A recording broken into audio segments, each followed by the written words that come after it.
asalaamaaleykum askanu Sénégal ñu ngi nuyu ñëpp ñu ñuy seetaan ci Gox gi TV tey dañoo ñëwoon di seet si monsieur le maire de Dalifort monsieur Idrissa Diallo pour mu wax ñu lan mooy liggéeyu maire ci Dalifort salaamaaleykum monsieur le maire. maaleykum salaam. kan mooy monsieur le maire. monsieur le maire Idrissa Diallo di responsable politique su ma la yàggul c'est par rapport ak responsabilité ndax 2003 bi si politique doon syndicaliste wala ko syndicaliste léegi nag nekk politicien amoon jaar-jaar jógee Ziguinchor yoo toog donc voilà man ñii père de 2 enfants moom moo yore commune de Dalifort depuis 2009. donc tey comme ni ngeen ko gisee ñu ngi ak monsieur Idrissa Diallo ci tànneefu gox gi bi nga xamante ne mooy suñu numéro 1 émission bi nga xam ne ñu ngi koy def ak monsieur le maire Idrissa Diallo le maire de Dalifort monsieur Idrissa Diallo lan nga ñu mën a wax ci métier de maire. waaw fonction de maire du ma wax métier parce que man pour man du métier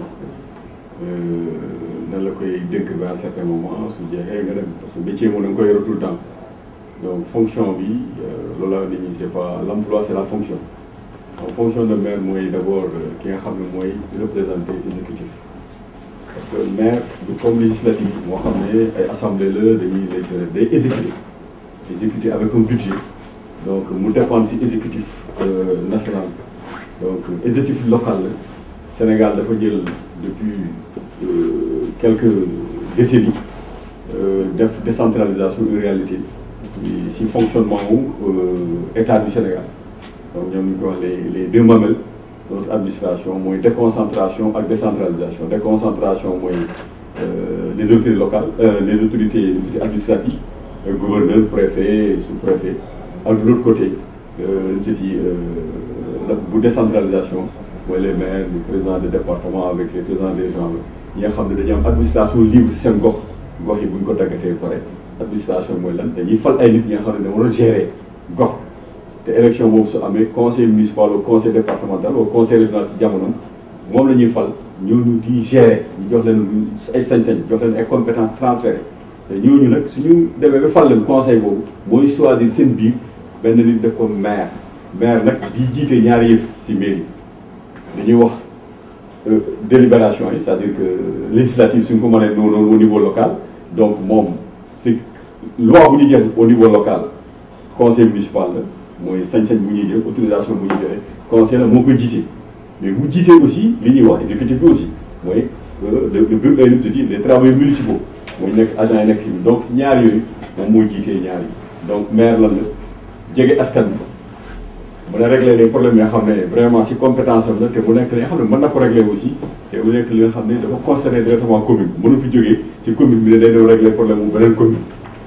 léegi nag mu am nag ñu toogal nguur gi ñu toogal chef de l'État mooy préfet sous-préfet ñuy seet est-ce que li muy def jaar na yoon wala jaarul yoon parce que du question rek dañu libre administration mu mën a def li nga xam ne moo ko neex dafa am lu ko loi fu mu loi bi tënk fu mu ko rëddal ni fii nga mën a yem fii mënoo ko passé donc si compétence yooyu la maire bi di évoluer nag su bëggee jël dogal moo conseil municipal bi ñu def benn conseil ne lii lañ bëgg ñu def ko par délibération arrêté ne délibération numéro tel su décidé aussi par arrêté donc exécution bi moo waree ay agents yi nga xam ñooñu leen di fay par mois ñooñu di koy exécuter si terrain bi loolu daal mën naa wax maire dafa toogal nguur central bi toogal askan boo xam ne ñoo ko tànn pour que mu toogal leen suñu li ñu am ñoo wax ko ñu xool na lañ koy saafara. donc yaa ngi doon wax léegi ci affaire politique nga ne homme politique nga donc mën nga ñu wax tuuti sa parcours ba nga agsi nekk maire parce que xam nañ ni peut-être booy nekk maire faw nga def un peu de la politique pour que nit ñi xaw la xam nga am benn base nga dem ba ñu indi la fii si Dalifort nga nekk maire est-ce que mën nga ñu wax si parcours politique. waaw sama parcours maa ko doon si kii bi dafa gàtt dama ne sama parcours yàlla yombal lépp defar lépp mu gaaw. ndax 2003 laa dugg politique 2006 ñu jox ma coordination communale bu parti socialiste donc dafa gaaw pour dugg 3 ans après loolu politicien boo déggee tey mooy naan donc kii xanaa fu mu jógee donc def ma ko secrétaire général coordination communale Dalifort bu parti socialiste donc 3 ans après encore ah mu nekk maire 2009 2012 ma nekk député donc 2014 renouvelé sama mandat de maire donc depuis 2017 disons yu nekk si parti bi nekk benn courant parce que dañu ne woon ñi naan dañuy naan ñoo ne toujours socialiste mais xalifiste ñu siy liggéey nag donc Khalifa Sall donc parcours bi dafa gaaw loolu dama koy reconnaître di koy sant yàlla parce que nit def na politique te day sama parcours bi mu gaawee defe naa ñu bëri amuñu parcours bu gaaw moom loolu dama koy reconnaître di koy sant aussi ñu may liggéey parce que mënoon nañu bañ ne lii non non non kii kañ la ñëw ba mu am responsabilité yu mel nii nangul ma ko mooy ñi ma fekk si parti bi fii localement ñi may liggéeyal ñuy ñëw di ànd ak ñoom donc du question jàmbaar laa wala nitu exceptionnel la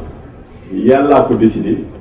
mu nangul ko ay nit nga xam ne aussi fekk naa la fi soxoruñ di ñaan ñu nangu ne vraiment lii la ñu gunge ma si nag li ma yombalal lépp ba tey mënu wax ni damay am ay jafe-jafe politique damay vraiment gars yi dañ may yombalal lépp si kaw ñi may àndal ak si suuf. très bien donc monsieur le maire yow mën nañu wax ni yow tànneef nga depuis que bi nga duggee ci li nga xam ne moom nga dugg tey ba nekk monsieur le maire donc dañ la doon aussi nekk parce que comme da nga yore mairie xam ne dafa jege askan wi lan dañuy wax si apport financier mairie bi Dalifort bi nga xam ne yow yaa koy gérer. waaw apport financier xam nga loolu la yow Sénégal yu bëri dañuy confondre mairie parce que ne mairie sax balaa nga koy rëdd di koy dagg naan lii gox la il faut nga rassuré wu que est-ce que li fa nekk si alal mën na téye gox boobu en général duñ ko def donc telle sorte que gox yi ñu ngi fi dañuy jege ni am frontière kii yore ay milliards kii mën a yore sax 100 millions loolu mooy problème du Sénégal donc suñ jëlee Dakar mairie yi fa nekk ñu tolloo nii ñu collé nii di dem tolloonu moyen financier soo jëlee Pikine moo xam ne ñu fa lañ bokk ñu collé nii wàcc c'est pareil Rufisque c'est pareil Thiès c'est pareil moi je parle des villes ak Guédiawaye soo jëlee aussi dans les régions nga gis benn ville moo xam ne du capital mais ëpp moyen peut-être capital régional bi sax parce que dafa am ay usines yu fa nekk dafa am ay activités dafa am ay hôtel dafa am ay kii soo jëlee par exemple la mairie damay wax ne comme ça dans le Kassa dans Oussouye là la mairie de Diembéring et mairie de Oussouye xaw ma kan moo war a ëppale xaalis parce que Diembéring bon y a Cap Skirring il y a beaucoup de lieux touristiques soo jëlee Richard Toll ak Saint-Louis xaw ma bon xam naa ne Saint-Louis moo ko ëpp xaalis mais avec la compagnie sucrière et tout il y a des moyens donc fii nag soo jëlee mairie Dalifort il y a beaucoup d'infrastructures mais am na li bëri xam ne delloowuñu ko joxuñu ko ndax joxuñu ko état central moo xam li ñuy laaj si suñu kii léeg-léeg duñ ko parce que mairie du dem encaisser xaalisam loolu tamit Sénégal yi xamuñu xaalisu mairie nguur gi moo koy gérer dañuy nekk Sénégal li ñuy wax unicité de caisse benn caisse moom ministère des finances mooy gérer lépp donc xaalisu mairie suñ ko jëlee sax ticket yi ñuy jël wala juuti yi suñu demee directement perception lañ koy versé perception trésor ministère des finances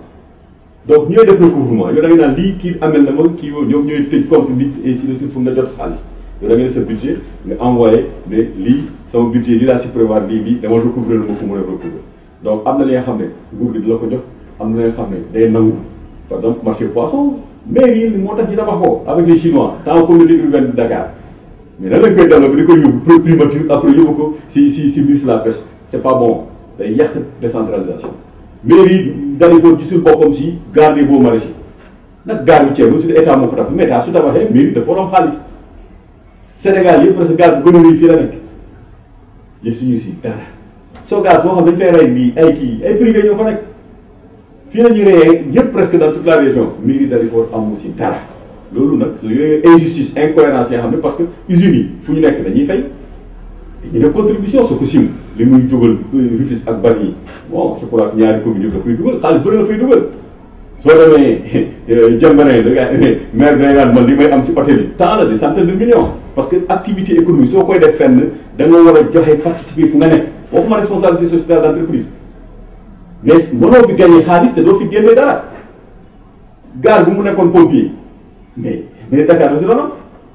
gare bi ñëw na fii dañuy indil embouteillage indil ñu kii mu tudd pollution sonore et pollution de l'air parce que soo déplacé 5000 7000 véhicules nga yóbbu benn commune indi nga problème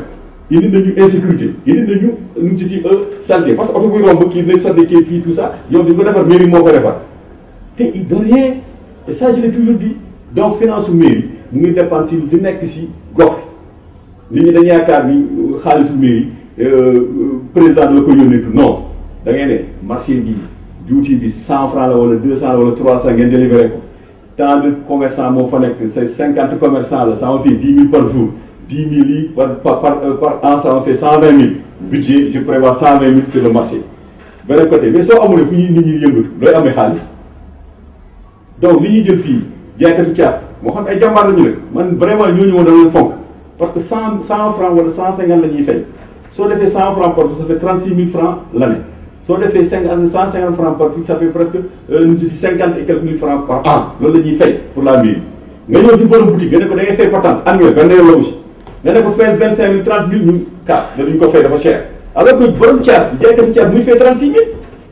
voilà si yooyu la ñuy dajale yëpp nga dem fii fay électricité nit ñi li ñuy fay électricité si suuf dafa am taxe à l'électricité consommée 2,5% la kooku Sénégal da koy jël delloo ko mairie bi pour éclairage public donc yooyu yëpp suñ ko dajalee mooy nekk xaalisu mairie war si fay salaire war si fay toppatoo électricité war si donc xaalis bi jógul feneen lu dul activités yi nag si biir commune bi loolu dama bëgg citoyen yi di koy comprendre bul ko comparer ne par exemple damay joxe exemple rek mairie Dalifort joxe na ay xar mais man maa ngi fii Thiaroye parce que dañu collé quoi joxewul dara waaw mairie Dalifort est-ce que amul 3 milliards te Thiaroye am 150 millions at bi yëpp mais mënul doon mënuñu tolloo quoi donc dañuy xool rek sa mairie li mu am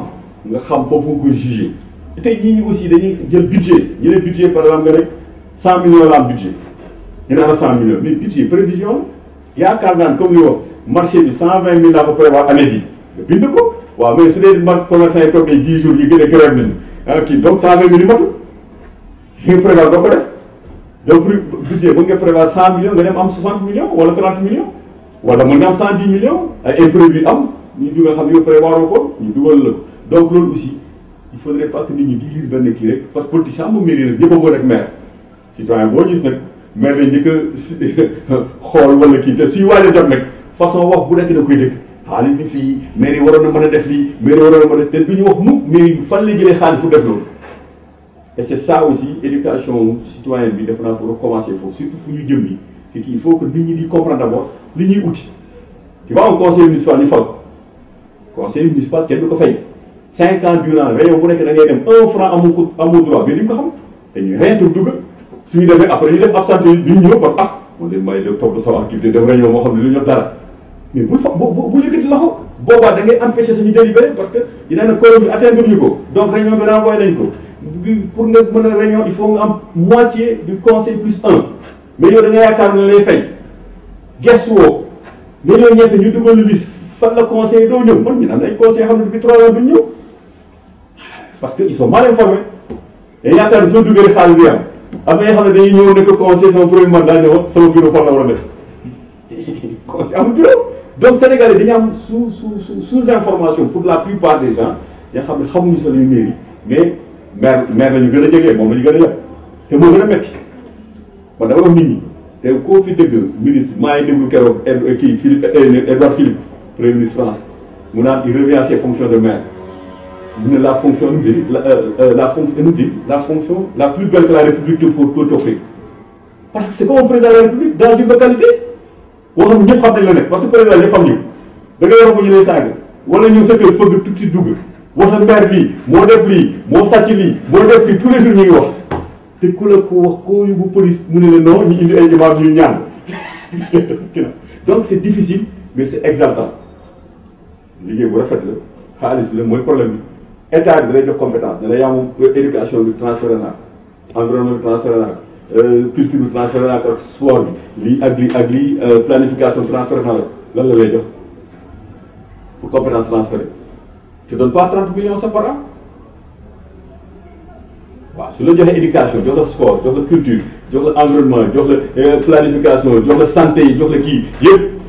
ñu ne 30 millions te population mu ngi xaar santé rek dafa 40 millions boo ko jëlee état da lay jox loolu mais ni mu jël aussi joxe su la joxee éducation soo ko calculé ay 10 millions la yow soo doonee jënd ay blouse fourniture ay affaires yu bëri ça te fait ay 20 millions 30 millions loolu la état bi jël mën na yem juste éducation yeneen côté yi ñëwul donc loolu aussi loolu la ñuy wax chaque fois état bi il faut que ñu li mu transférer compétence mu transférer ay moyens l'état central ne peut rien faire dama koy wax le développement ne viendra pas du haut le développement day jógee ci terroir yi dañu foog day développé keneen développé nga ñu ne Sénégal développé waaw mais soo nekkee ci kaw fooy développé mënul développé loolu yëpp en même temps da ngay joxe moyen comme dans tous les pays ñuy wax décentralisation dañuy joxe moyen mais fii dañuy ne décentralisation téye moyen nga parce que nos politiques c'est-à-dire ci kaw aussi les gens dañuy def politique day naan maire yi su ñu amee doole rek léegi pour gagner il faut nga dem nekk maire d'abord oh c'est vrai y a des pays yoo xam ne il faut ñu fal la suuf ay pays yoo xam ne soo nekkulee député mënoo nekk ministre en Angleterre c'est comme ça je crois même en Israël il faut que base bi reconnaître la mais nag si kaw yaay décidé yaay def lii xaalis bi ñëw da nga ko yóbbu côté bi terroir yi nga fàtte la te terroir yi tolloo ñu doole ku amul doole nga ñu def péréquation ñu gën ko subventionné moom mais ministre bi fu mu jógee xaalis bi ñëwee dëkk mu dëkk ci saa ji fa nañ ko fii day jox yow 100 millions jox dali for 24 millions mais fu ñu ko teg teguñu ko fekk sa loolu mooy inégalité yi ñuy def wala yow premier ministre nga dëkk Gossas bu fi kii ne woon Gossas dañ koy def lu bëri parce que fa la cosaan fa ko teg est cosaan Gossas moo néew doole par rapport à Fatick wala par rapport à Foundiougne parce que par de la région là-bas mais ñu koy jox bu nga xam ne joxuñu ko bii def donc décentralisation rafet na xaalis bi c'est des problèmes mais état bi aussi il faut que ba léegi ñu lâché gis nga li may wax les directeurs de la décentralisation là tant qu'ils sont en exercice dañuy ils sont jamais d'accord suñu génnee nekk consultant wala l'état devait faire ko loolu ma leen ne yéen ngeen ne ko ne en fonction nañ ko doon bañ donc il faut population yi xam ni du président moo ñu régler les problèmes au niveau local bu pandémie bi amee par exemple mairie la ñuy dëkk ak département yi ak les privés ak société civile c'est pas l'état central lan lay def du ko def donc il faut que mairie yi am doole ñu ne tey lakk am na fi tout de suite kan moo war a ñëw mairie la inondation am na léegi kan moo war a njëkk a ñëw mairie la lii am na fi accident kii am na fi kan moo war a ñëw mairie la école bi problème bi am na kan moo war a ñëw mairie bi la dispensaire bi am na tel problème kan moo war a ñëw mairie bi la mais pourquoi mairie bi ñu ko dooleel donc c'est le problème des citoyens dañ ko war a xeex plutôt que xeex bu nga nekk maire soo ñëwee la ngay jooy naan non su ma xamul ni lii la nekk nii la méttee nekk moyen amu fi mais da ngay laaj d'abord ndax moyen am na balaa ngay wuti donc loolu moo dal nit ñi vraiment damay ñaaxaat Sénégal yi yu gën a gestu décentralisation bi d'abord lan la ñu war a def da ngay gis aussi day naan maire bi lii wala adjoint bi lii et tout maire bi li mu war a def dañ ko tënk si kayit adjoint li mu war a def tënk nañ ko si kayit mooy code des collectivités territoriales conseil li mu war a def dañ ko tënk si kayit mais kenn du ko lire dañuy toog rek dama xalaat ni maire bi li la war a def rek wala loolu la war a def finance bi la war a def nga génne xaalis bi mairie yi amul xaalis amul benn caisse un agent de la mairie n'a pas le droit de toucher l'argent à part ticket wu nu mu tudd timbre kii nu mu tudd extrait de naissance yi mariage et tout loolu rek moo fi nekk comme xaalis tout le reste ce sont nos agents loolu la ñuy fay mais fee la ñuy jël seen ticket trésor foofu la ñuy verser le soir te Sénégalais ne yaakaar ni maire dafa yore caisse bureau soo fa demee rek war na jox xaalis c'est compliqué hein bon moo tax ku bëri pexe amoo relation te bëri yenn kii mënoo yore mairie. très bien vraiment monsieur le maire kontaan nañu si rétrospective bi nga def nii léegi ci lan mooy mairie ak lan mooy fonction bi donc question li nga wax léegi daf may indi ci beneen question boo xam ne loolu lan lay impacter si seen koom bu fekkee affaire yi nga wax ni tuuti lan mooy problème bi bu ko defee nga souligner ko askan wi nga dégg ci téléphone. waaw c'est-à-dire impacté si koom bi aussi il faut que ñu comprendre ñu bëri na yaakaar ni mairie moo war a koom mairie day yombalal nit ñi ñu yëngatu si koom-koom c'est-à-dire ñi créer économie ñu créer ressources yi fii ay particuliers ñu jaaykati caaf boobu mooy bokk na si ñu indi koom parce que day jaay tous les jours day dem jënd jaay day jënd gerte ñëw saaf jaay am ci mu dem jënd donc mu def activité si niveau donc à tous les niveaux léegi mairie lan la def da war a installer gars yi am na ay mécaniciens dafa war a jox place wala jox place su amulee place maanaam ay communes yu nekk dans toute la région de Dakar ñooy amuñu benn espace yeneen communes yu nekk si àll ñoom mën nañu am ay beneen démarche moo xam ne parce que am nañu espace seen dëkk mën na gën a yaatu donc yooyu si mairie yi yooyu la ñu gën a yëngatu soo amee ay opportunité nga créé ko ay opérateurs bu ñu installé sa combat yi il faut nga amee comme parce que impôts yi la taxes yi li nga leen di teg si loolu ngay amee xaalis am naa marché bi tous les jours damay dugg jël ay juuti soo amulee marché xaalis ba doo ko am donc mairie taxes yi mais taxes yooyu pour mu am ko comme ni ma koy créer usine ku fi créer lii ku fi créer lii loolu xaalis lay indil mairie mais comme boobu ñii ay opérateurs privés ñoo koy créer mairie su créer ñu ne marché sax en général ay partenaires lay am jox la espace nga def ko marché yow nga jaay say cantine mais mairie bi lan la si am mooy patente bi mooy juuti bi mooy kii parce que ñu créé benn espace moo xam ne mën na seen xaalis donc comme mairie noonu lay demee il faut que nit ñi comprendre ko mairie nekk fi pour créer ay ki nga xam ne day dem pour uti xaalis concurrencer les citoyens si day domaine yoo xam ne moom am na suufam am na liem ak kii yow nga ñëw ak sa xaalis bëgg a def même activité que mairie moi je trouve c'est pas normal on laisse le citoyen se développer nu mu se dit s'exprimer def seen i activité voilà retombées nag loolu mairie moo ko war a jël mooy taxes yi mooy emploi yi ñu fay créer c'est pour les citoyens de la commune c'est pour la mairie encore c'est pour toute la commune donc loolu tant que yaa ngi encouragé nit ñi di fa am ay ouvrage parce que ñun nit ñi su ñëwee fii naan li laa bëgg a di laa bëgg a li nga koy jël li nga koy wax aussi est-ce que day am emploi oui attention emploi yi nag am nañu fay doom ah non amul problème on vous donne 80% des emplois on vous donne non tous les emplois c'est pour vous loolu lañ mën a def loolu mooy économie bi en fait. donc monsieur le maire bi nga ñëwee fii ci goxu Dalifort lan nga fi fekk ak lan nga fi changé. waaw d'abord ça damay wax Dalifort booy ñëw c'était bon c'était un peu compliqué c'est compliqué encore ah dafa compliqué woon parce que bu may ñëw premier problème bi li ma doon wax mooy inondation moo doon ne deuxième problème inondation la troisième inondation sa mairie bi seen liggéey ñu gis ni stigmate yi jóg kii su mu saan taw même suñu état civil dañ ko doon déplacé bu ko fay dëkk bi yëpp pour nga dugg problème am na ay zones yoo xam ne pour nga egg foofu problème activité économique bay arrêté presque yenn boutiques yi dañuy tëj les mécaniciens c'est inaccessible il fallait ñu toppatoo d'abord inondation balaa ngay quoi que soit ñu mën parce que da doon commencé mois d'août mu jeex octobre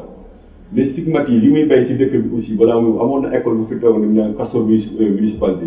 foofu dafa doon ne janvier la doon tijji décembre plutôt wala janvier parce que ndox mu fa nekk il faut que affaire dem ba wàcc pour que ñu mën a def activité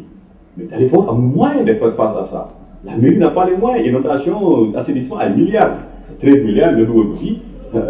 ki nga xam ne commune bi nga xam ne période bu ñu doon wax ay 100 millions de budget donc il faudrait que ñu xam ne loolu c'était pas possible ñu lan lañ mën a def c'était ce qu'on appelle le plaidoyer xam nga moom laa maire mënul def plaidoyer boo xam ne nit ñi nanguñu ko duñ ko déglu mënul indi dara askan parce que lu bëri nekkul foofu donc dañu organiser ay conférences organiser ay séminaires la réponse Dalifort aux inondations autorités yëpp ñëw même le ministre des collectivités territoriales fekkee yooyu mais lii lañ bëgg indi autorités yi parce que man nag yàlla dafa moyoon balaa ngay ñëw nekk maire dama jógee fenn benn projet moo xam ne si day liggéey si yooyu mu nekkoon direction de la protection civile ñoom inondation ñoom ñooy déclenché plan Orsec donc nekkoon benn projet bu tudd prévention des risques et gestion des catastrophes ma yoroon base données yi ñoo liggéey nag ak les sapeurs avec le centre civil écologique tout ce qui intervient la météo et tout ñëpp xamoon nañ ma fa daal parce que y avait les relations donc mu ñëwee amoon problème relation xamoon naa ni il faut parler à telle personne il faut parler à tel il faut parler à tel ñooñu aussi vraiment nekk ay nit yu sawar bëggoon relever défi Dalifort ak mairie ville bu fi newoon période boobu on a fait des choses drain lii solution yu bëri si drain bi la jógee ñu bëri dañuy wax rek Dalifort lii drain mooy lan mooy ay genre canal bu ñuy gas nii rek du am mur du am dara gas la moom lañ def en 2010 avec Pape Sagna Mbaye qui nous avait donné 14 millions. Banque mondiale bu mu ñëwee fii lañ defoon njëkk a def bii genre évaluation fii parce que dañu ne woon ils n'ont jamais vu une commune qui a mis de l'argent sur les inondations ak Dalifort qui a mis 14 millions. Il va falloir les accompagner. Donc le pôle tout se réveiller quoi. Donc yëngatu la relation la ak ay bonne volonté. Donc on a travaillé parce que on avait ces relations-là aussi avec les gens xam ne vous pouvez voir l'État du Sénégal aussi engagé wu depuis le président Wade engagé parce que ñu fekkoon nañu fa étude pour assainissement moom la ñuy doog a réglé nii mooy Cité Soleil environnement depuis 2007 mais bu ñu ñëwee ñun projet bu ñëw moom la ñu projet de gestion des eaux pluviales maintenant après ñu yokk si lié au changement climatique xam nga mais loolu projet boobu moo njëkk a soulager nit ñi si inondation loolu mais dañuy indi aussi communication waxoon naa ko nit ñi il faudrait aussi que nit ñi parce que première fois yi mu ngi def association du maire su ma nee maire Dalifort mu di Dalifort c'est où je dis que lii il faut plus que les gens me posent cette question donc je communique sur Dalifort aussi loolu immatériel c'est-à-dire mënoo ko natt mais tey je sais que amul Sénégal village boo dem sa xam ne fii Dalifort loolu yenn nañ ko daan bëri na wax bëri wax dafa doon njëriñ bëri wax aussi sa gox kenn du ko xam c'est pas la peine dama ko gàttu di da wax moom man ba tey bu nekkoon député sa gars yi xamuñu mu ne maire Dalifort laay wax parce que bëri nañu wax bëri nañ ay xarit bëri nañ ay relation bëri nañ fu ñuy dem aussi suñu eggee rek Dalifort donc loolu c'était important que commune bi positionné wu c'était bien positionné na tey moom kenn du ne Dalifort yow xam naa ni peut-être que balaa ngay ñëw fi dëgg tur xam nga tur maire bi déjà man damay def ba di ginnaaw Bakel fee ne Idrissa Diallo le maire Dalifort voilà hier rek am naa gars yi moom laa man de rajo laa koy def yooyu kii mooy Idrissa Diallo maire Dalifort c'est important da ngay yore moom ma carte d'adresse da ngay yore baat buy jóg une voix qui porte et ça je crois qu'on a cette voix là ñu fa jógee rek vraiment les infrastructures équilibrées tout on a donné aussi aux citoyens il faut que ñëpp ku nekk xam ni Dalifort ñëpp la et ça il faut que les gens se retrouvent là-dedans c'est pas facile il faut pas que mu nekk les militants de Idrissa Diallo ñoom ñoo nekk Dalifort rek ñoom la ñuy yëg non on traite les gens de la même façon les religions majorité minorité bu si nekk respecté nañu ku nekk jox la cër et c'est important association yi ethnie yi ku nekk am na cëram dañ koy jox te heureusement ils nous retrouvent très bien je crois que loolu aussi c'est très visible ku nekk yaakaar na ni maire mën la gën a yëg je crois que là aussi démarche et ça gox bi loolu lay soxla maire loolu la mën a teg ci goxam le reste moom économie bi am na ñu koy seetlu am na ñu koy contrôler am na ñu koy kii loolu il faudrait avoir un esprit de dépassement mën a considérer tout le monde comme yow du ñàkk nag am na nit ñi nga xam ne soo leen di considérer comme xaw ma ne leen bëgg a yóbbu ajana ñu xeex ak yow si mbir mi ñoom moom du ñu d'accord loolu moom aussi sa dañu bokk du question ni nanguwuñu la que da leen war a benn da war a nangu ni ñoom aussi am nañ seen rôle am na seen place dañu war a bañ te dañu war a dëkk fii am les mêmes droits que les autres et ça c'est difficile aussi à gérer man sama adversaire politique mënoo ko xam su dee dëkkoo fi su ma dajee ak ñoom dañuy yaakaar ñoo bokk parti mais nag soo may passé dama fay moom parce que là aussi il faut des freins donc Dalifort je crois que on est bien connu maintenant actuellement ñi fi jaayoon seen kër ñu ngi koy rëccu égout moo desoon pour mu fonctionner et je crois que bon normalement week-end bi dañ ko war a ubbi bon commune Sénégal bu am presque 33 xaw ma 35 kilomètres de pavé en l'espace de 4 ans 5 ans gisuma ko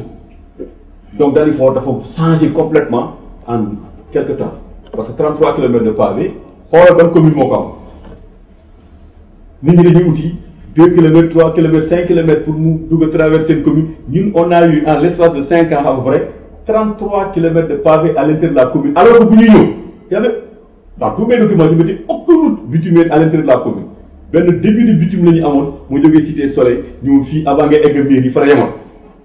amul benn à part les routes je disais dans mes documents à part les routes les grandes routes qui encerclent Dalifort ça savoir la route nationale après kii bi ñëw nu autoroute à péage bi ñëw route de Rufisque route de Cambérène yooyu ñoo encerclé Dalifort am goudron sinon Dalifort amul dara.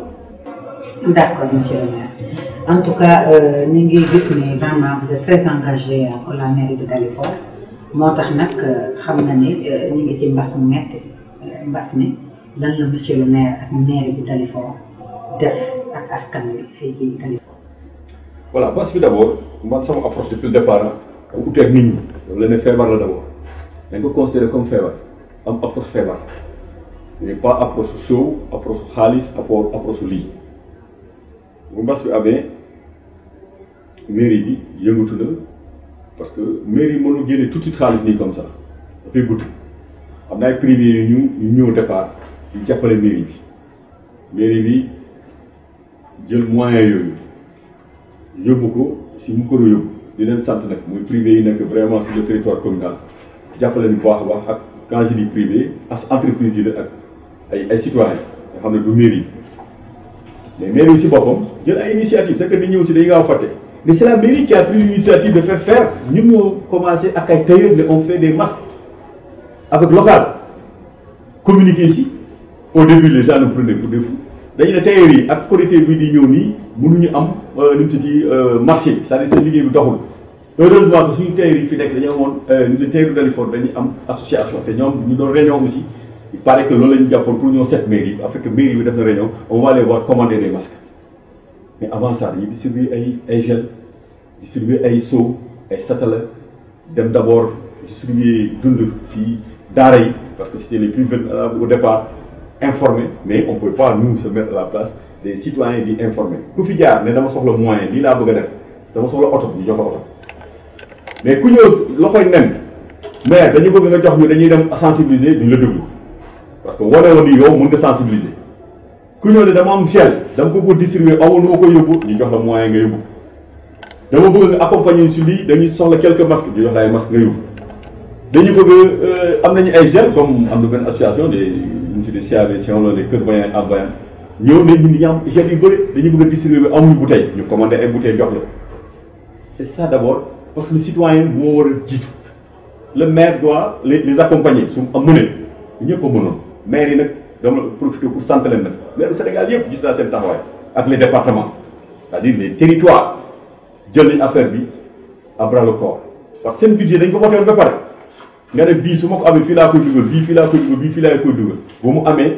gars yi heureusement sax que état bi yombaloon nañu procédure yi nga war a changer mais problème yooyu nga prévoir yooyu ñuy fii de su mbas bu jeexee gars yi ne la pourquoi defoo ko actuellement sooy ne dama ko changé def ko fii ñëpp dañuy rey mais alal même alal bi la boo doon defar par exemple nga ne am na ñoo xam ne dañu ne nawetaan su amee sax du ma la jox subvention parce que xaalis boobu laa jël pour jëndee ko lii booy dañ lay tàcc mais su nawetaan jotoon joxoo leen ñu créé le problème donc c'est un problème c'est un truc infernal man dama ne nit ñi dañ jékki-jékki rek ñuy def loolu rek ñu indi affaire ceeb fa la ñu yàqee lépp ah les gens ne communiquent plus si maladie bi ana ceeb bi mairie bi ñaata la joxe ñaata ceeb la jënd mais man dama doon ne nit ñi kenn déclaré fi famine dañuy déclaré une pandémie sensibilisation ak ku nekk ab comportement mais sama mbokk séeréer yi soo waxee ceeb rek ñoom arrêté nañu surtout nga boole si macaroni et le président de la République fa la yàqee communication bi yëpp fa la yàqee liggéey bi yëpp concentration amatul loolu c'était bien parti sénégalais yi ñu noonu kii sénégalais bi sensibiliser vraiment on a eu des gens qui sont bien battus ici wax dëgg yàlla Y en a marre ñu leen représenté fii nekk tudd Foukenkoog vraiment ils sont venus plusieurs fois ñu jox leen oto ñu def sensibilisation bu mat lañ ci def Y en a marre ñëwaat encore lancé fii son truc de masque indi 1800 masques distribués dans la commune donc moom laa lay wax de c'est quand je dis privé mooy qui sont pas la mairie c'est la société civile ils ont fait de bonnes choses comme d'autres hein. Après Croix-Rouge ñëw na ñeneen ñëw na y a des associations les bajenu gox les imams les délégués de quartier les curés ku nekk def nga à ton côté li nga war a def mais bu ñu waxee ceeb rek yàq nañu affaire bi mairie bi daal lan la def accompagnement te doon na ceebam aussi ceeb dañ leen ko distribué dañu naan ay ceebu état bi da dem mais loolu defuñu ko événement dañu ne dañ koy garder moom parce que dafa coïncider ak li ñu waroon jënd si weeru koor yi doon jënd nag ñu multiplier ko par 3 parce que am na ñi nga xam ne dañ leen empêcher liggéey il faut que ñu appuyer leen en termes de vie parce que le fait nga ne couvre-feu déjà am na ñoo xam ne liggéeyatuñu borom tànganaar liggéeyatul borom li mu se dit passion bi liggéeyatul borom je sais pas transport interurbain amul chauffeur yu bëri liggéeyatuñu coxeur yi liggéeyatuñu bon c'était compliqué il fallait que ñu accompagner aussi bokk ci accompagnement état boobu ci jënd ceeb distribuer ak suukar ak diwlin comme tout le monde mais je dis que boobu c'était le point faible du système waruñu ko wax dañ ko war a def mais dañ indi temps xoolal xuloo amul ci prise en charge déggoo kenn xuloo parce que jox ñu ma gel jox ñu ma masque mais ceeb bi léegi ñëwul ay dóor di coupé ak mais c'est quoi ça ceeb dañ ko soxla mais loolu du mbas conséquence su mbas c'est-à-dire que li mu indi ci conséquence moom ceeb bi loolu lay indi mais feebar bi ba tey muy taxaw feebar muy gën a law di dem nit ñi waatuñ ko sax ba léegi il te parle de ceeb bi mënoo taa rajo ñu ne la waaye tel commune ba léegi ñu ngi xaar seen quota bi xaaruñu quota masque xaaruñu quota gel xaaruñu quota lait quota ceeb la macaroni xaw ma ak suukar ak diwlin. D'accord monsieur le maire on est bien d'accord sur cette question donc ubbi nga fi tuuti brèche sànq nga ne xalifiste nga est-ce que mën nañu wax si loolu tuuti si sa perspective politique. waaw xalifiste la moom Khalifa Sall sa moom c'est pas peut-être l'expression bu muy préféré mais ñu dañu identifié am moom bokkoon ak moom parti gis li mu représenté ak ni ko gars yi bëggee ak ni muy doxale yaakaar ni moom mënoon na wutu suñu secrétaire général bu fi yàlla jëlee yàlla ko yàlla yërëm moom Ousmane Tanor Dieng ñoo taxaw parce que Ousmane Tanor Dieng dafa taxawoon ne dootuma ñu sama dernière candidature en 2012 donc pour ñun il faut que ñu am keneen moom moo ko wax kenn waxloo ko def donc foofu moo indoon divergence moom bëggatul bay ñun ñu choisir ànd ak moom si ngor teranga wax dëgg yàlla mu ne kenn xam ne vraiment respecté nit ñi ànd ak moom ñu gëm loolu man ma créé sax mouvement bu tudd Khalifa président yo présenté ko partout Sénégal ñeneen ñi jiituñu sax ay ñoom ADK am na doole Khalifa ay ñoom fal Khalifa mais c'était des mouvements parce que parti bi si biir parti mënoo nekk di dawal loolu il fallait que ñu am ay numéro ay respectable ñuy jël képp bu Khalifa parce que Khalifa suñu ne khalifiste ce n'est pas un parti socialiste yi bëri ñu ngi si am na ay PDS am na ay affaire am na ay réewistes am na leneen donc moo tax ñu ne vraiment c'est un mouvement politique bu yaatu autour de Khalifa moo tax ñu naan khalifiste donc Khalifa mooy suñu leader politique moo tax ñu koy tudd loolu khalifiste moom la ñu jël pour ñuy gunge mu ñuy conseiller suñu def dara ñu dem autour de lui ñu waxtaan lan la ñu war a def fii moo tax ñu tax dem donc avec une liberté parce que moom du la tënc si lii bul def lii c'est un il est super démocratique mais am na expérience am na xel am na dal surtout daal parce que ñun suñu genre yi peut-être que loolu dinañ xaw a manqué mais Khalifa ku ko xam rek parce que mënoo nekk kilifa aussi y a des choses yoo xam ne nga mën a emporter facilement xam na république xam na politique te loolu yëpp da ko fréquenté à bas âge donc tey kooku soo ko amee si leader da ngay sa xel day dal da ngay nekk di politique yenn heures yi doo si dugg parce que moom même su dee tàggoo ko ngay def leneen lay woo attention est-ce que lii seet ngeen bu baax ainsi de suite après ngeen waxtaan ak moom xam na war a def donc moo tax ñu naan khalifiste c'est vrai c'est une personne moom day naan on se met autour des idées mais nous on dit il faut que nga am leader notre leader dañ koy identifier di ko wax nit ñi c'est Khalifa kon su may Khalifa su ma waxee rek da ngay xam ne kii Khalifa la àndal mënuma la demoon socialiste su ma nee socialiste doo xam ne moom la àndal xam nga da comprendre su ma la demoon te socialiste la mais doo xam ne Khalifa la àndal man dama ne carrément khalifiste la nga xam ni donc khalifiste socialiste parce que y a des khalifistes non socialistes am na ay khalifistes yoo xam ne defuñu politique am na khalifiste donc soo nee khalifiste boobu beneen famille qui n'a rien à voir ak sa famille politique d'origine Khalifa dépassé na parti Khalifa dafa dugg ci parti yu bëri donc day nekk khalifiste c'est une personnalité yoo xam ne autour de laquelle nit ñuy bëri day ñëw ñu waxtaan ñuy uti ñuy présenté wu ñuy uti ay kii ñuy relever ay défis ensemble. d'accord monsieur le maire donc vraiment ñu ngi lay jaajëfal bu baax xëy na am na loo xam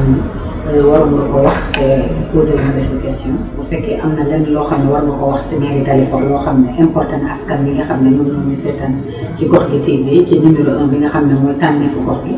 nga mën ko déroulé solo. waaw bon li ma mën a dool bi mooy fu ñu toll nii mooy mbas mi encore il faudrait que nit ñi xam ne mu ngi fi mais comme ni ma ko doon waxee départ man def naa bokk naa si njëkk dénoncer stigmatisation fin mars déjà war naa ñu arrêté stigmatisation discours président ma ne il faut mu dénoncer stigmatisation ndax duñ ko parce que feebar bu fi nekk bu dangereux bu kii comme d'autres maladies les Sénégalais il faut que mu jëlee ko noonu su ko jëlee comme quoi que kii am na ko dama koy joxoñ et tout du fi jógee dañuy sonal suñu bopp ku am mbas dañ ko war a éviter c'est vrai mais duñ ko daw da koy woo téléphone nit ñi ne yaakaar su ne woowee téléphone sax da leen di contaminé daw kër gi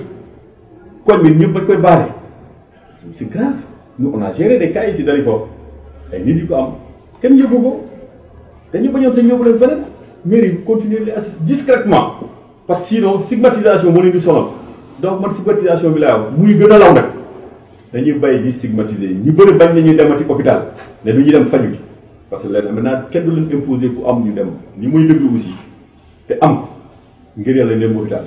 parce que dañuy bañ léegi carrément dinaan man dew ma bu ma kenn oosa di ma naan naa dem hôpital loolu yëpp lan moo koy indi stigmatisation kii am na ko kii la kii nit feebar la sibiru day rey tension day rey palu day rey tuberculose day rey accouchement ñaata centaine de personnes ñoo dee si mas bi commencé léegi di si accouchement d'après président sage-femme mu dem ñaata ñoo dee si sibiru donc mbas day rey ñooñu yëpp day rey dañu ñaan yàlla rek mu teel fi jógee parce que amaguñu garab pour moom bien que amuñu garab mais reyul comme yeneen maladies yi nga xam ne am nañ si garab ñuy reyee donc dañu ànd ak dal moytu ko mais xam ni feebar la moo xam dañ ko war a faj nit ñi surtout ñu ko am ñuy bañ parce que dañoo ko signalé aussi autorité médicale dañoo ko signalé léegi maire de gars yi su lay ooyee sa naan bu ma wooti kan moo la jox sama téléphone sax fekk def nga test positif ñëw na parce que maintenant dañuy changer protocole yi bu njëkk par force dañ lay yóbbu léegi dañ lay bàyyi liberté c'est difficile waaw donc on est dans une mairie il faut que enfin dans une commune il faut que population yi xam loolu feebarement yi fii comme dans toutes les communes dañuy fa rek am na commune yëpp man damay wax il faut que état bi aussi wax nit ñi dëgg parce que chaque jour ngay indi ñaata nit ngay testé Sénégalais on est près de 16 millions si par jour ngay jël ay 900 personnes 1000 personnes nga testé nga am ci 100 et quelques mais te ñooñu dañ leen ciblé indi mais xam ne on a plus de 1 million d'infectés quand même faut ñu wax ko nit ñi